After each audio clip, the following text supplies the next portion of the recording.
Everything changed at Sony's latest State of Play event, where Insomniac finally pulled back the curtain on what might be their most ambitious project yet.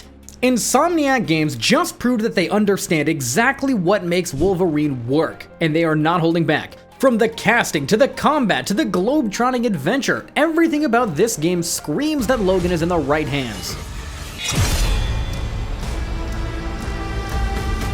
Okay, let me start with the news that's going to hurt the most.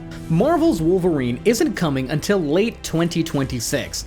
I know, that feels like forever from now, especially when we've already been waiting since the initial announcement way back in 2021. But here's the thing, and this is crucial. Insomniac isn't rushing this game, and that is exactly what we need. After the massive hack in 2023 that leaked everything from employee personnel information to early gameplay footage, the studio could have panicked and just pushed out something half-finished. Okay, it's happening! Everybody stay calm! What? Instead, they've taken their time, brought in new leadership, and they've clearly focused on delivering something special. Marcus Smith and Mike Daly have taken over as creative director and game director respectively, and if their work on Ratchet & Clank Rift Apart is any indication,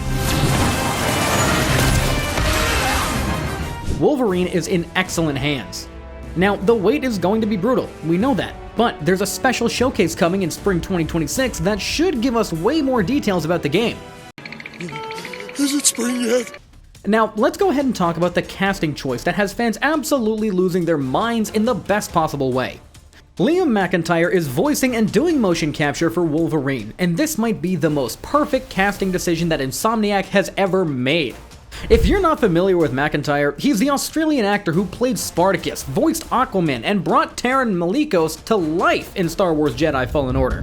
Taron Malikos. Former Jedi. But here's what makes his casting absolutely brilliant. He literally looks like Wolverine straight out of the comics. The guy has the build, the face, the attitude, and most importantly, he understands characters who are powered by rage and fury. His work as Spartacus proved that he can handle violent, intense characters, while his voice acting experience shows that he knows how to bring depth to game characters. And let's be honest, having another Australian actor take on Logan feels like the universe aligning perfectly after Hugh Jackman's iconic run. Don't hit my friends.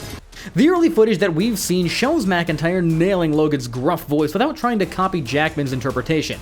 It feels like a completely fresh take on the character while still honoring everything that makes Wolverine special. And here's the elephant in the room that Insomniac addressed head-on. Yes, this Wolverine game is going to be as violent and visceral as the character demands. If you're coming from Spider-Man where enemies get webbed to walls instead of killed, prepare yourself for a completely different experience. Wolverine decapitates enemies, slashes them to pieces, and leaves blood pools on the ground. The developers have created what they're calling blood tech that shows gore splattering on Logan's face, soaking into snow, and then getting caught between his teeth. I'll be honest, talking about blood tech feels kinda surreal, but it's exactly what a proper Wolverine game needs. The character's origin story is built around violence, and trying to soften that would be like making a Batman game where he never uses fear tactics. I'll break every bone in your body, Cobblepot. Insomniac clearly understands that Logan's struggle with his violent nature is central to who he is as a character. The footage shows brutal finishing moves where Wolverine pulls his claws up through an enemy's face, and the developers confirmed that animation almost got cut for being too intense. Spoiler alert, it's still in the game, and it looks absolutely devastating. Trouble just has a way of finding me. Now, while Spider-Man games generally focus on swinging around New York City, Wolverine is taking us on a worldwide tour of Logan's most important locations. We're getting Madripoor, the seedy island nation that's basically Marvel's version of Singapore mixed with every crime movie you've ever seen. Logan will also be visiting the Princess Bar, his favorite drinking spot where he goes to lay low and inevitably get into trouble. The game is also going to be taking us to Japan, which has been crucial to Wolverine's story since his first solo comic series back in 1982. And of course, we're heading to the Canadian wilderness, where Logan was born and where his most traumatic experiences with Weapon X took place. The globe-trotting approach suggests that the game will be more linear and story-focused when compared to Spider-Man's open-world structure. But that makes perfect sense, because Wolverine doesn't swing through cities. He's more about intimate, brutal encounters in smaller, more focused environments. Wolverine also has one of the most dangerous villain rosters in Marvel Comics, and the new trailer confirms that we're getting some absolute heavy hitters. First up is Omega Red, the Russian mutant with carbonadium tentacles who might even be more dangerous than Logan himself. This guy doesn't just have enhanced strength and durability, he emits death spores that can kill regular humans just by being near them. His tentacles are made from carbonadium, which is basically discount adamantium, but it's still strong enough to go toe-to-toe with Wolverine's claws. We're also getting Mystique, the blue-skinned shapeshifter who can impersonate literally anyone. And Mystique isn't just your typical villain, she's more like a wild card who does whatever serves her interests.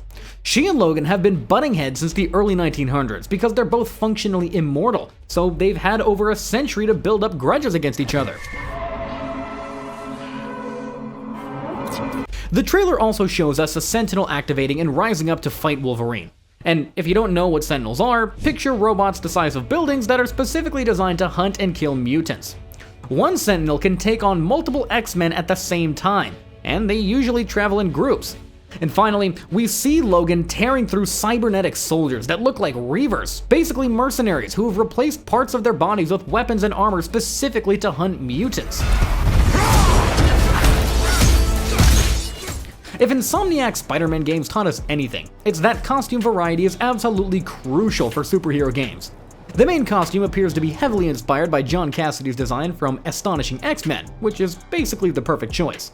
This is the blue and yellow suit that became Wolverine's default look for a full decade, and it's the same design that Hugh Jackman finally wore in Deadpool and Wolverine. But Insomniac's version has the shoulder pads and sleeveless design that stays true to the comic book version. We also see Logan in civilian clothes throughout the trailer, his classic red plaid shirt and cowboy hat from the original teaser, plus a brown bomber jacket that's a clear nod to the animated series.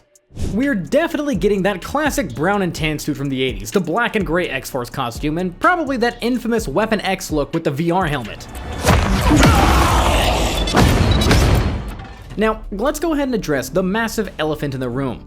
The December 2023 hack that nearly destroyed this game before we ever got to see it properly.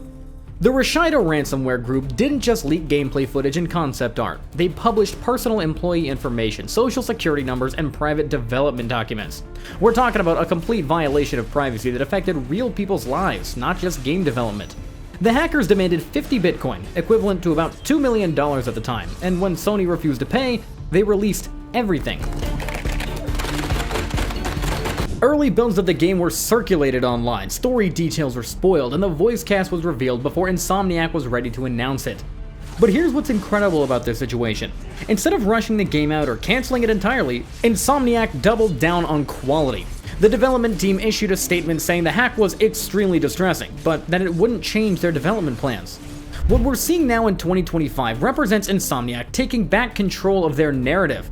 This isn't a game we glimpsed in those leaked materials. This is the version that they want us to see, polished and presented on their terms. 'Cause I ain't no hero.